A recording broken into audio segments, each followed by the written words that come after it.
guys, welcome back to the channel, and today I'm going to be reading Charlotte's Web Chapter 20, The Hour of Triumph. Special announcement, said the loudspeaker in a pompous voice. The management of the fair takes great pleasure in presenting Mr. Homer L. Zuckerman and his famous pig. The truck bearing this extraordinary animal is now approaching the infield. Kindly stand back and give the truck room to proceed. In a few moments, the pig will be unloaded in the special judging ring in front of the grandstand, where a special award will be made. Will the crowd please make way and let the truck pass? Thank you. Wilbur trembled when he heard this speech. He felt happy but dizzy. The truck crept along slowly in low speed. Crowds of people surrounded it, and Mr. Arable had to drive very carefully in order not to run over anybody. At last he managed to reach to the judge's stand. Avery jumped out and lowered the tailgate. I'm scared to death, whispered Mrs. Zuckerman. Hundreds of people are looking at us. Cheer up, replied Mrs. Arable. This is fun. Unload your pig, please, said the loudspeaker. All together now, boys, said Mr. Zuckerman. Several men stepped forward from the crowd to help lift the crate. Avery was the busiest helper of all. Tuck your shirt in, Avery, cried Mrs. Zuckerman, and tighten your belt. Your pants are coming down. Can't you see I'm busy, replied Avery in disgust. Look, cried Fern, pointing. There's Henry. Don't shout, Fern, said her mother, and don't point. Can't I please have some money? Asked Fern. Henry invited me to go on the Ferris wheel again, only I don't think he has any money left. He ran out of money. Mrs. Arable opened her handbag. Here, she said. Here's 40 cents. Now don't get lost and be back at our regular meeting place by the pig pen very soon. Fern raced off, ducking and dodging through the crowd in search of Henry. The Zuckerman pig is now being taken from his crate, boomed the voice of the loudspeaker. Stand by for an announcement. Templeton crouched under the straw at the bottom of the crate. What a lot of nonsense, muttered the rat. What a lot of fuss about nothing. Over in the pig pen, silent and alone, Charlotte rested. Her two front legs embraced the egg sack. Charlotte could hear everything that was said on the loudspeaker. The words gave her courage. This was her hour of triumph. As Wilbur came out of the crate, the crowd clapped and cheered. Mr. Zuckerman took off his cap and bowed. Lurvy pulled his big handkerchief from his pocket and wiped the sweat from the back of his neck. Avery knelt in the dirt by Wilbur's side, busily stroking him and showing off. Mrs. Zuckerman and Mrs. Arable stood on the running board of the truck. Ladies and gentlemen, said the loudspeaker, we now present Mr. Homer L. Zuckerman's distinguished pig. The fame of this unique animal has spread to the far corners of the earth, attracting many valuable tourists to our great state. Many of you will recall that never-to-be-forgotten day last summer when the writing appeared mysteriously on the spider's web in Mr. Zuckerman's barn, calling the attention of all and sundry to the fact that this pig was completely out of the ordinary. This miracle has never been fully explained, although learned men have visited the Zuckerman pig pen to study and observe the phenomenon.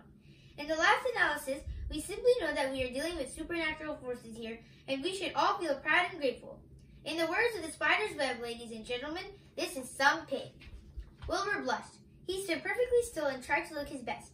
This magnificent animal, continued the loudspeaker, is truly terrific. Look at him, ladies and gentlemen. Note the smoothness and whiteness of the coat. Observe the spotless skin, the healthy pink glow of ears and snout. It's the buttermilk, whispered Mrs. Arable to Mrs. Zuckerman. Note the general radiance of this animal. Then remember the day when the word radiant appeared clearly on the web. Whence came this mysterious writing? Not from the spider. We can rest assured of that. Spiders are very clever at weaving their webs, but needless to say, spiders cannot write. Oh, they can't, can they? Murmured Charlotte to herself. Ladies and gentlemen, continued the loudspeaker, I must not take any more of your valuable time.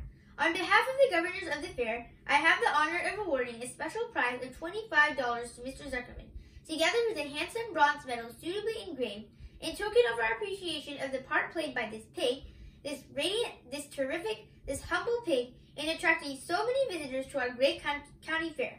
Wilbur had been feeling dizzier and dizzier through this long complimentary speech. When he heard the crowd begin to cheer and clap again, he suddenly fainted away. His legs collapsed, his mind went blank, and he fell to the ground, unconscious. What's wrong? Asked the loudspeaker. What's going on, Zuckerman? What's the trouble with your pig? Avery was kneeling by Wilbur's head, stroking him. Mr. Zuckerman was dancing about, fanning him with his cap. He's all right, cried Mr. Zuckerman. He gets these spells. He's modest and can't stand praise. Well, we can't give a prize to a dead pig, said the loudspeaker. It's never been done. He isn't dead, hollered Zuckerman. He's fainted. He gets embarrassed easily. Run for some water, Lurvy. Lurvy sprang from the judge's ring and disappeared. Templeton poked his head from the straw. He noticed that the end of Wilbur's tail was within reach. Templeton grinned. I'll tend to this, he chuckled.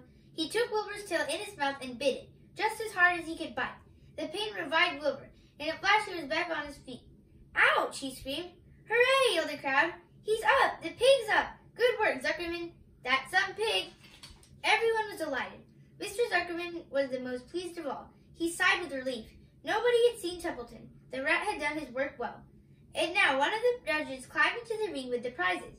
He handed Mr. Zuckerman 2 $10 bills and a $5 bill. Then he tied the medal around Wilbur's neck. Then he shook hands with Mr. Zuckerman while Wilbur blushed. Avery put out his hand and the judge shook hands with him too. The crowd cheered. The photographer took Wilbur's picture. A great feeling of happiness swept over the Zuckermans and the Arables. This was the greatest moment in Mr. Zuckerman's life. It is deeply satisfying to win a prize in front of a lot of people. As Wilbur was being shoved back into the crate, Lurvy came charging through the crowd carrying a pail of water. His eyes had a wild look. Without hesitating a second, he dashed the water at Wilbur. In his excitement, he missed his aim, and the water splashed all over Mr. Zuckerman and Avery. They got soaking wet. For goodness sake, bellowed Mr. Zuckerman, who was really drenched. What ails you, Lurvy? Can't you see the pig is all right? You asked for water, said Lurvy meekly. I didn't ask for a shower bath, said Mr. Zuckerman. The crowd roared with laughter. Finally, Mr. Zuckerman had to laugh too. And of course, Avery was tickled to find himself so wet, and he immediately started to act like a clown. He pretended he was taking a shower bath. He made faces and danced around and rubbed imaginary soap under his armpits. Then he dried himself with an imaginary towel. Avery, stop it, cried his mother. Stop showing off.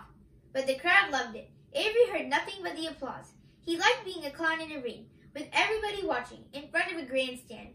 When he discovered there was still a little water left in the bottom of the pail, he raised the pail high in the air and dumped the water on himself and made faces. The children in the grandstand screamed with appreciation. At last things calmed down. Wilbur was loaded into the truck. Avery was led from the ring by his mother and placed on the seat of the truck to dry off.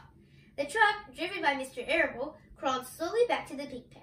Avery's wet trousers made a big wet spot on the seat. Thanks for watching. Make sure to like and subscribe.